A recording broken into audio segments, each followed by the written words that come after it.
여러분 안녕하십니까? 도내에서는 연휴 마지막 날인 오늘 코로나19 확진자 24명이 새로 발생했습니다. 오늘 오후 6시 기준으로 속초 9명, 원주와 동해 5명, 강릉 3명, 고성과 평창 각각 1명 등 모두 24명이 양성 판정을 받았습니다. 속초에서는 서울 동부구치소에서 이감된 강원 북부교도소 재소자 4명을 포함해 9명이 확진 판정을 받았습니다. 또 동해에서는 해군 간부 1명을 비롯한 5명이 확진 판정을 받는 등 18일 연속 확진 환자가 발생하고 있습니다. 현재까지 도내 누적 확진자는 1,325명으로 집계됐습니다. 원주에서 교회발 감염이 단 며칠 사이에 수십 명으로 번져나갔습니다. 수차례 있었던 예배와 장례식, 일부 교인들의 소모임 등이 감염 경로로 지목됐는데 해당 교회에는 집합 금지 명령이 내려졌습니다. 이병선 기자입니다.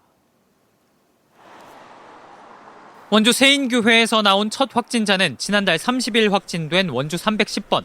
새미치였던 이튿날 예배 영상팀으로 봉사했던 교인이 확진됐고 새해 첫날 9명, 2일에 13명, 3일에도 최소 5명이 추가되면서 현재까지 이 교회 교인만 20명이 확진됐고 확진자의 자녀가 다니는 어린이집의 교사, 확진자 직장 동료 등 연쇄 감염자도 9명이 나왔습니다. 이 교회 예배는 지난달 24일부터 비대면으로 전환됐지만 그 이전 예배에 수백 명이, 그 이후에도 20여 명의 예배 준비 인원이 참석했습니다. 20일과 23일, 24일과 28일 등 4차례 예배가 있었는데 횟수가 많다 보니 접촉자 범위가 넓어졌습니다.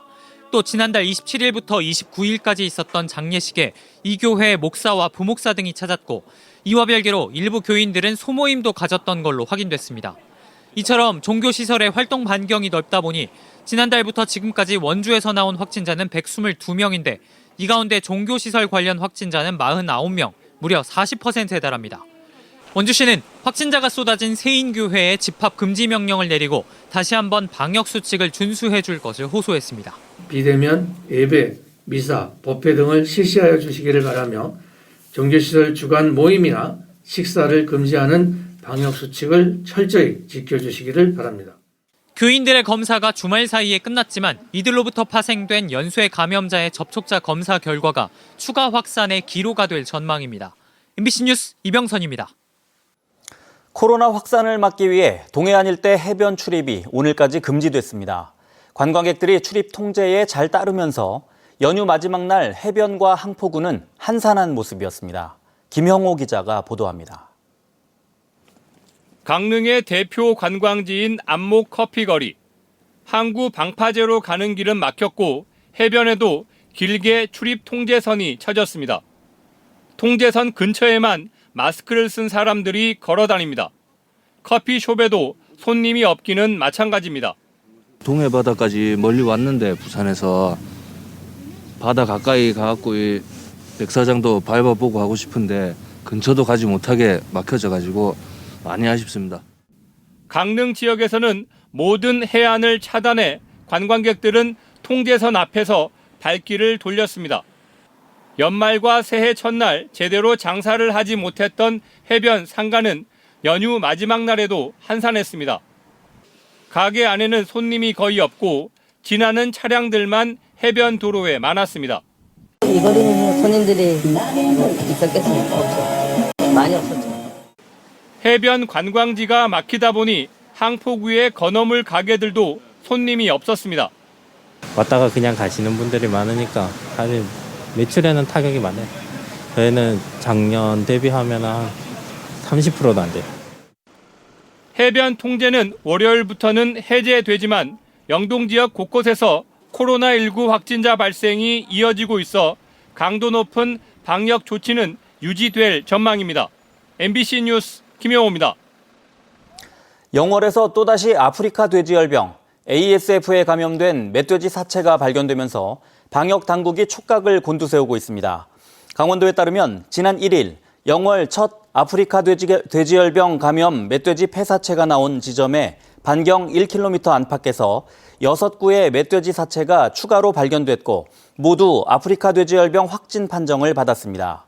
이에 따라 반경 10km 이내에 있는 양돈 농가 한 곳의 이동 제한 조치가 그대로 유지되고 이 농가로 방문하는 것도 금지됩니다. 또 인근 지역과 도로를 소독하고 야생 멧돼지 폐사체 수색도 강화합니다.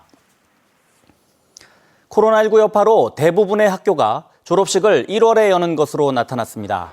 강원도교육청은 655개 초중고교 가운데 96%인 629개 학교가 1월 중에 졸업식을 연다고 밝혔습니다. 이는 지난해 85곳에 비해 8배가량 늘어난 겁니다.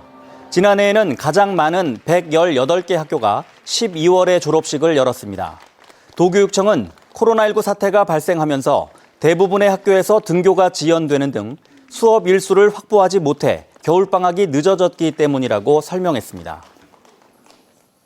강원도와 강원경찰청이 올해부터 시행되는 자치경찰제 안착을 위해 내일 강원경찰청에서 업무 협약을 맺습니다.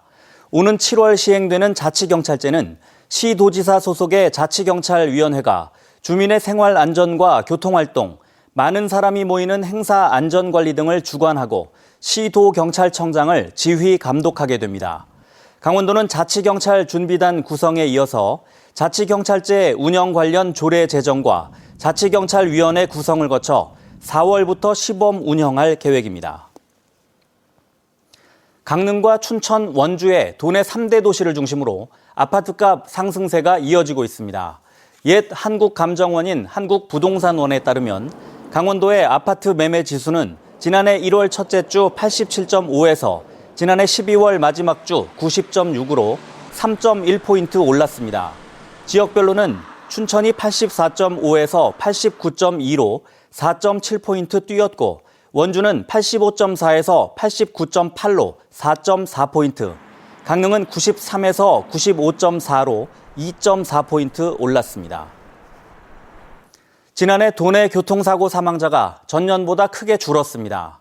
강원지방경찰청에 따르면 지난해 도내 교통사고 사망자 수는 132명으로 2019년 184명보다 28.3% 감소했습니다. 경찰은 지난해 초 따뜻한 겨울이 이어지며 빙판길 사고가 줄었고 코로나19 확산에 따른 차량 통행량 감소 등으로 사망사고가 줄었다고 분석했습니다. 평창군이 저소득 가정의 식품 구매 비용을 지원하는 농식품 바우처 시범 사업에 선정됐습니다. 앞으로 1년 동안 지역 내 기초생활수급자와 차상위 계층 1,300여 가구를 대상으로 가구원 수에 따라 4만 원에서 7만 원가량의 전자카드 바우처를 지급할 예정이며 지역 하나로마트나 로컬푸드 직매장에서 채소와 과일, 우유, 달걀 등을 구입할 수 있습니다. 농림축산식품부의 농식품 바우처 시범사업에는 전국 9개 지자체가 선정됐고 강원도에서는 평창이 유일합니다. 2020학년도 졸업생이 없는 초등학교가 도내 10곳으로 나타났습니다. 강원도 교육청에 따르면 2020학년도 졸업생이 없는 초등학교는 10곳, 한 명이 나홀로 졸업하는 곳도 18곳에 이르는 등 졸업생 3명 이하의 초등학교가 65곳에 달했습니다. 또 올해에는 양양 인구초등학교 임호 분교장 등 4개 분교장이 폐교되고 삼척 소달초등학교는 분교장으로 개편됩니다. 양양 전통시장 5일장 임시 휴장이 연장됩니다. 양양구는 코로나19 3차 유행이 진정될 때까지 끝자리 4일 9일에 열리는 양양 전통시장 5일장을 새해에도 계속 휴장하기로 했습니다. 뉴스를 마칩니다. 고맙습니다.